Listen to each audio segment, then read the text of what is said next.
On the outcome of the African Climate Summit and the continent's zeal to become a clean energy hub to help other nations reach net zero emissions by 2050. I'm now being joined via Zoom by an environmentalist, Nemo Bassi. Thank you for joining us on The World Now. I'm curious, what do you think about this Nairobi declaration to tackle climate challenges in the African continent? Thank you very much. Very clearly, the Nairobi Declaration has not brought onto the table anything new. Yes, that we've denounced in the past, and it opens a lot of grounds for Africa to be further exploited. I believe this is a time between now and COP28 is the time for government to really sit down and interrogate what is the case of polluters. You know, things like when you hear governments saying that Africa can be a vast carbon sink, what it means is that our forests, our land, and our seas are going to be designated as carbon sinks. And the question is, what happens to the communities who depend on those territories? The final outcome, the declaration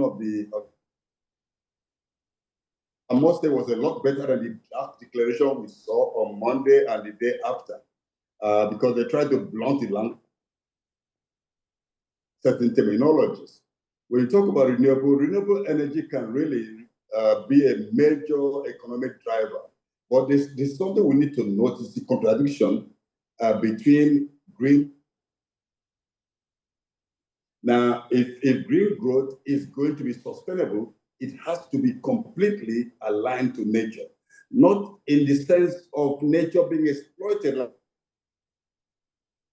Net zero means somebody keeps polluting and then shows it illustrated by some. Okay, Mr. Bassi, yes. You have said a lot about this Nairobi declaration not exactly bringing anything new, and that rather it opens the continent up for exploitation.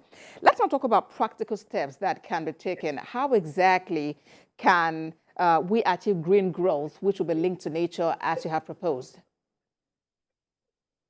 Well, one of the things I would say, without being philosophical, is that green growth is a contradiction in terms. Because even sustainable development with nature, when growth, which is an economic idea, is the driving force, you've got to understand that we have a limited planet that we live on. And so,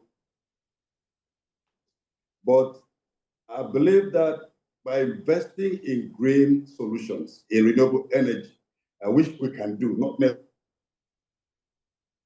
cut down the cost of government, for example. In Nigeria, it's very glaring that we spend a lot on governance.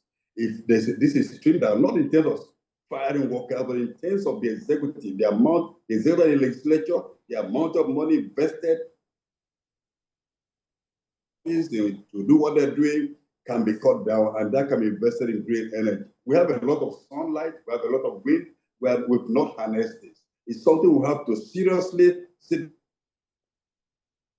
aligning the way we use our resources, and then we can make it. But Mr. Bassi, this is sounding like a long-term plan. Well, it's not, everything is both immediate and long-term. Cost is immediate. You can do it immediately. You don't need to wait till tomorrow. And then, of course, I heard the minister talk about the fact that we are blessed with critical minerals. There are a lot of the outskirts of Abuja, artisanal miners are mining lithium, which is a very key to renewable energy production. And all this we have to really manage what we have. Otherwise, communities living in minefields are going to come away with a lot of woes, just like we've seen in the oil sector. All right. And then talking about the illegal miners around, how do we deal with this matter? Because at different times we hear about maybe them being arrested, but then the situation never really goes away.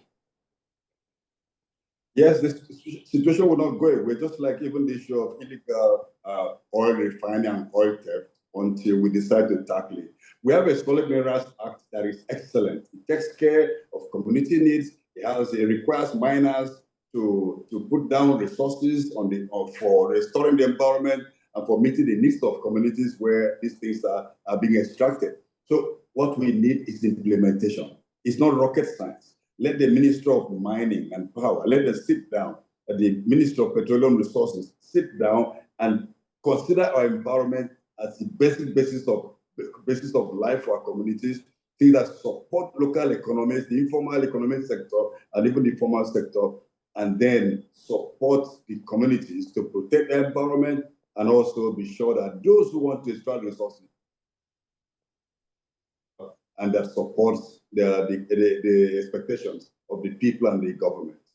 And just like in your earlier argument about talking about the exploitation of the African continent, are you bothered really by the existing carbon markets in Africa? It's still call it carbon stock exchange or carbon colonialism. It is not.